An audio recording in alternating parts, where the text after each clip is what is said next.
What's up, everybody? It's your boys Gin and Juice back at it again. And by the time you see this, we will be at the National.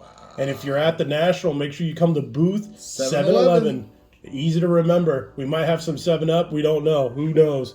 But anyway, here we go. This is our Q&A video. Your deepest burning questions answered. Yeah, so we really want to answer some of the questions that the community keeps asking us. Obviously, you know, these might be some repeated questions from earlier Q&A videos, but I think we've dynamically changed the channel a lot since a lot of those QAs. So, time for a little refresh. Yeah, so here we go with question number 1. Hey, Juice and Andrew, how do you guys finance your videos? You're consistently cracking top tier boxes and pulling fire. For people that admire what you do and want to start their own channels, it seems really inaccessible.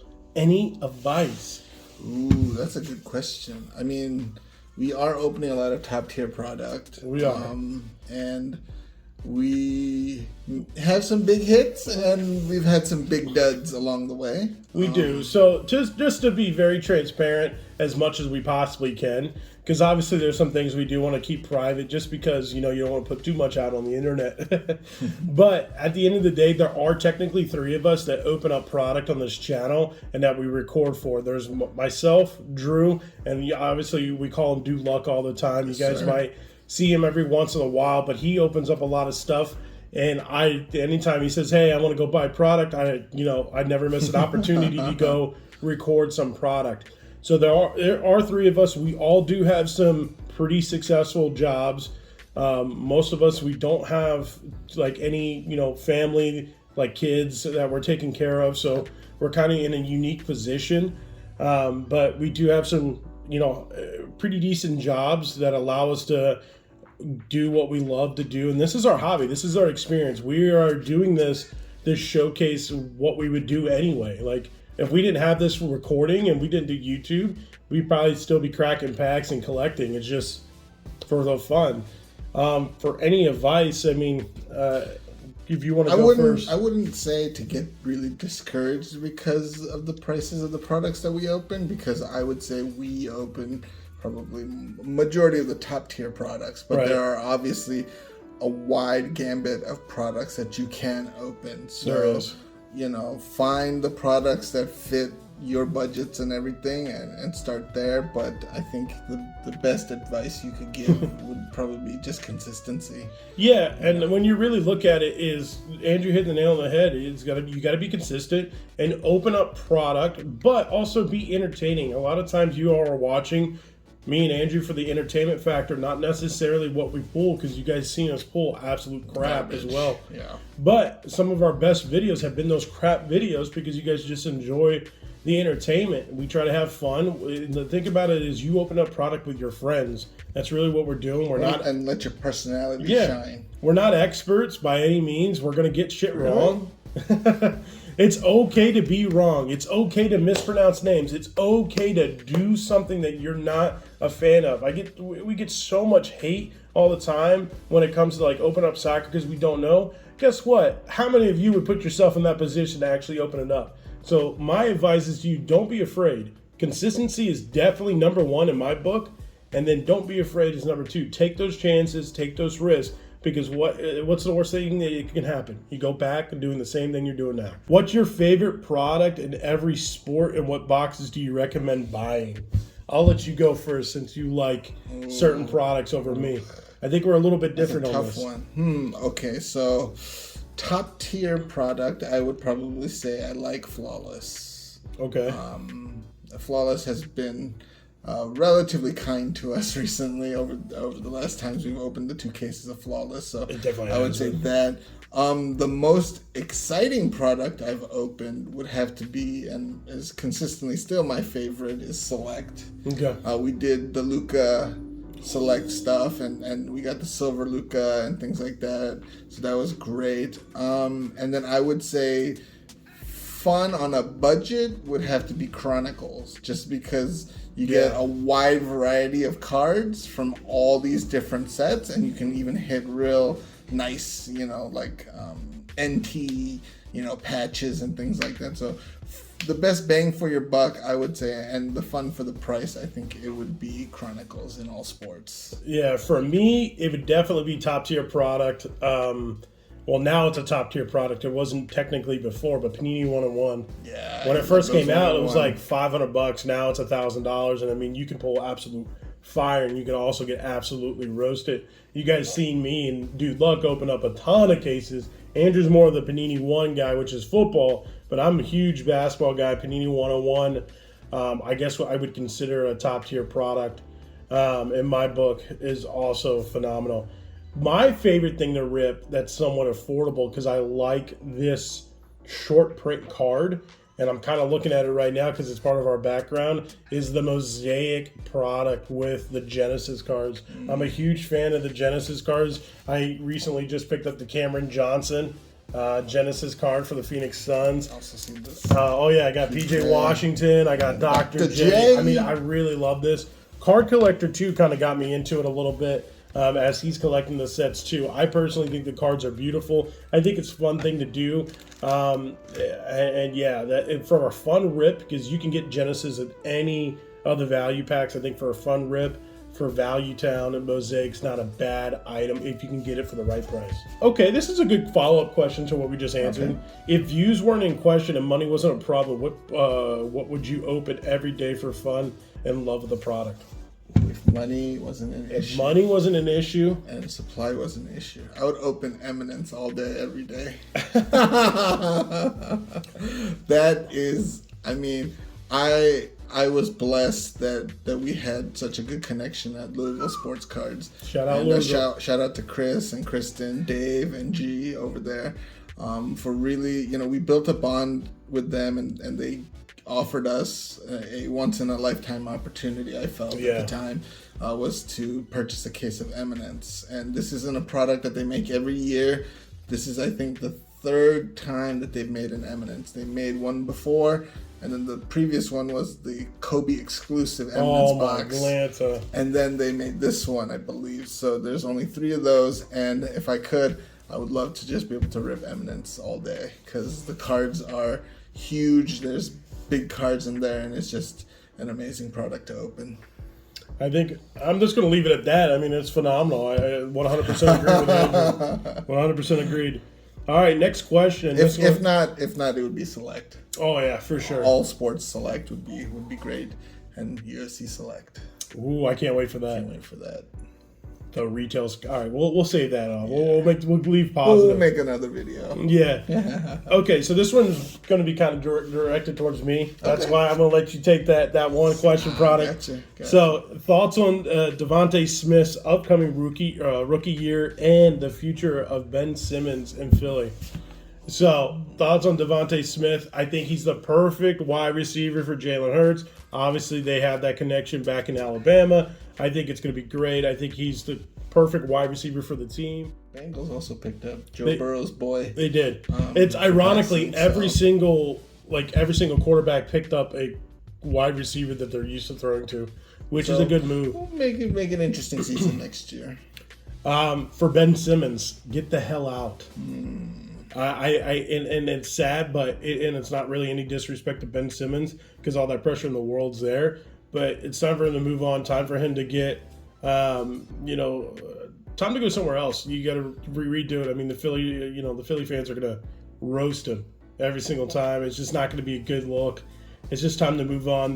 You waited on the process for multiple years, and we've always been right there as the 76ers ball club. And it's just like Ben Simmons has been that issue every single year. It was the year prior, and it was big time this year. So I think it's time to move on. I think it's time to get what you can for him and find a point guard for the team. How did you and Jen become good friends?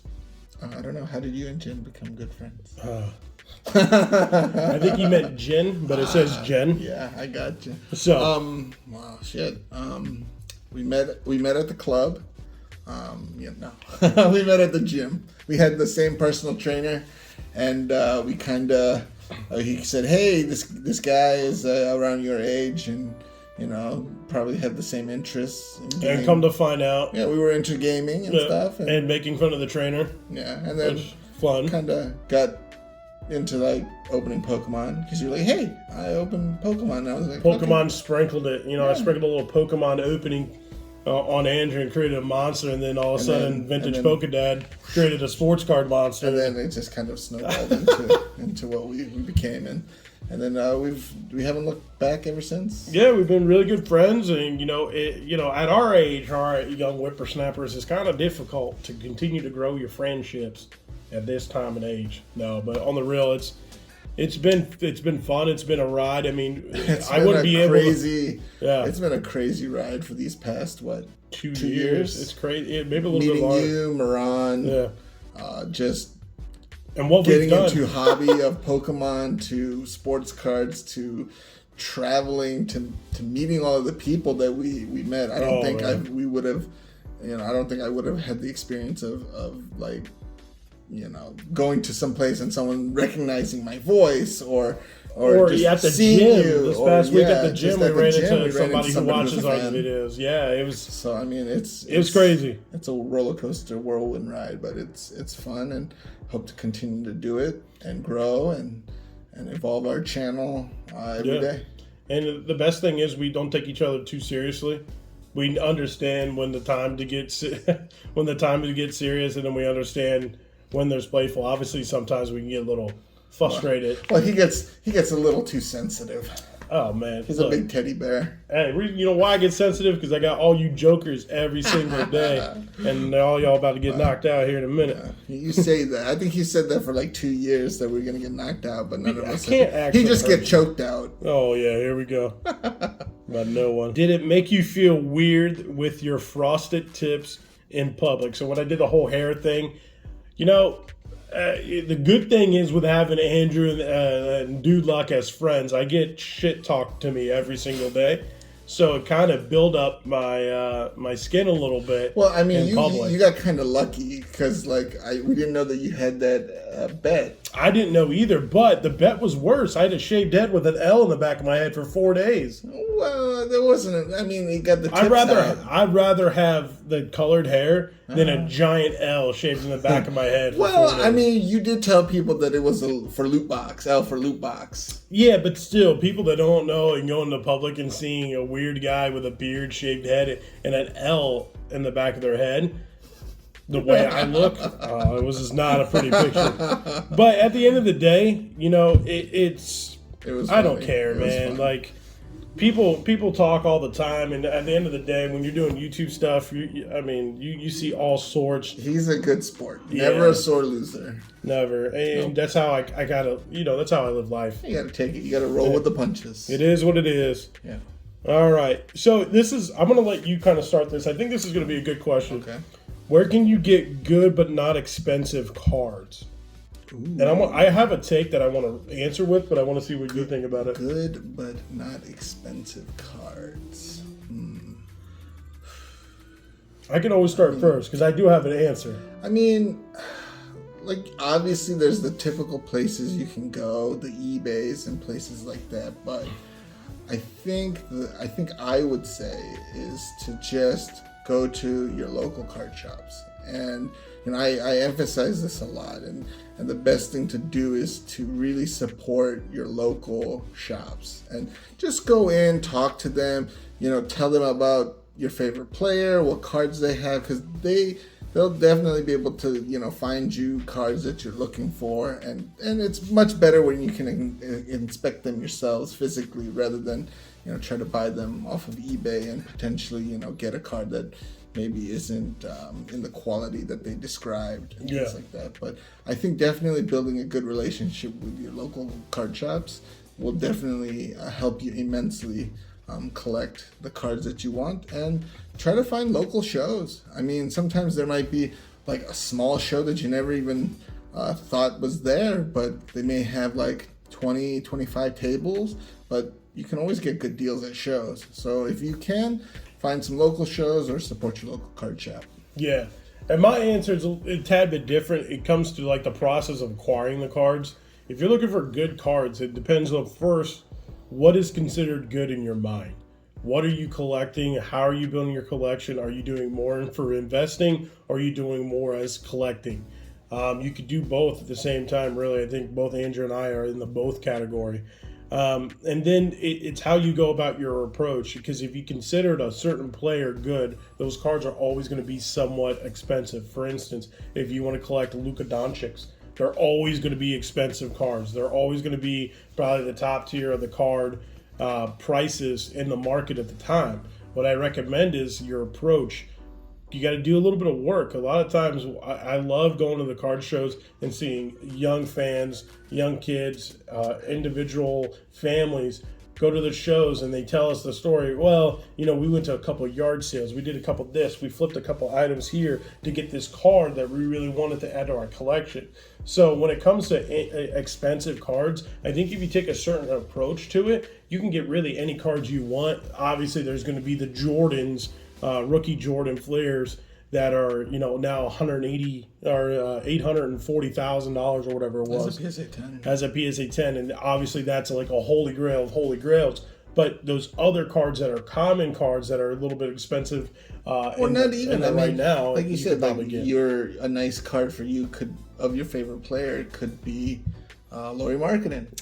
One of the questions coming up is like, I'm just saying, yeah. I mean, you know, your favorite player may not necessarily be like, you know, the most expensive card out there, but still, I mean, if it's your favorite player and you want to collect his cards, you know, it doesn't cost you a lot. So it doesn't. You know, and to you, his mosaic or a colored card of his might be your, like, you know, real favorite card. So you know, doesn't have to be anything super expensive, but just like you said, focus on the player you want to collect and then go from there and build out your collection. Why do you love Laurie Markkinen so much? Oh yeah. Well, so why I love. Well, I don't know. Why do you so like all of the? So Laurie Markkinen is just a very popular player that is in a lot of product, but it comes down to the University of Arizona and pulling Arizona Wildcats players. As you would say, the true Wildcats. The true Wildcats. Kentucky overall championships. University of Arizona has more. Yes, you may have more basketball, but, you know, we're all about team efforts and unity at our school. When I saw Devin Booker and DeMarcus Cousins pushing each other in the playoffs, they were jawing. That's not unity. You will never see a U of A Wildcat push each other. We're all brothers for life. So when we pull Arizona Wildcat cards, I lose my mind because I absolutely enjoy it. I love it. I have a connection to that school. You younger individuals, when you guys go to college and you grow, you'll realize what I'm talking about. You college grads, Drew, you know what I'm talking about. That experience you get in college is something. My college didn't have really good basketball. But still, I mean, you have some type of unity to your college. Yeah, you do. Yeah, so when you get there, you'll understand. And I know a lot of you adults out there know where I'm coming from. So remember, guys, go to U of A, not ASU. Oh yeah, 100%. If you go to ASU, you got a problem. Do you think sports cards or cards in general are starting to die or lose popularity? I wouldn't say that it's losing popularity because, as you can see, we've been to the shows and it is packed. There's a lot of people going.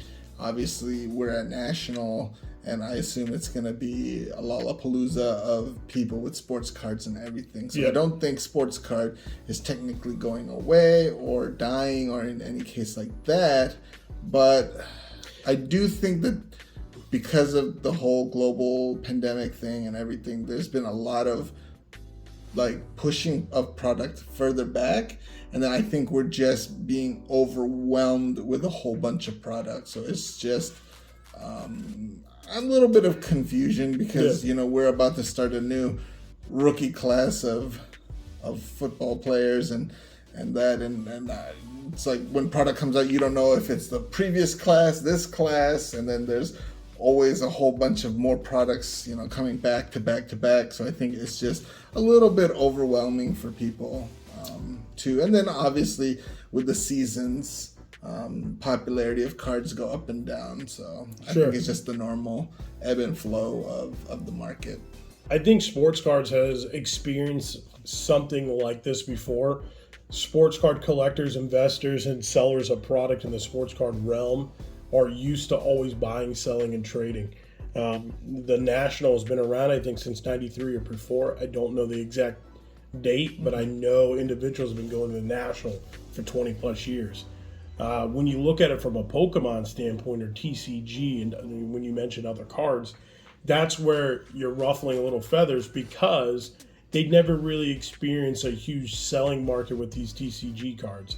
It's only been a little bit on eBay and no one really talked about it until it came popularized again more recently during the pandemic. I think Pokemon really started the boom of the collectible industry just because of who got involved right away, and you saw a massive spike, right? And now we're in a trickle. It's trickled out a little bit, and I think the prices of where they're at now are going to be steady for the next couple, maybe even years. With when it comes to Pokemon, obviously you still want PSA 10s and so forth. But I think the sports card market is healthier than it's ever been. It's following the same trends, like Andrew said, seasonality, and release a product. Football is kind of lining up again. There are some trickle over. Basketball still is kind of a shit show, but it's coming along. I think overall, you probably just see a little bit less of money being spent on boxes. And I think it's going to go back to the cards a little bit more. And when you get certain cards paying for those numbered cards and so forth, I think you'll see more of a rise in that. But, I mean, prices are coming down for, like, select basketball a little bit. I think it's a little bit also of a correction. I think we had this hyper boom in price where prices just went astronomical. And then now people are like, well, you know, it's out of my reach. I'm not going to buy it.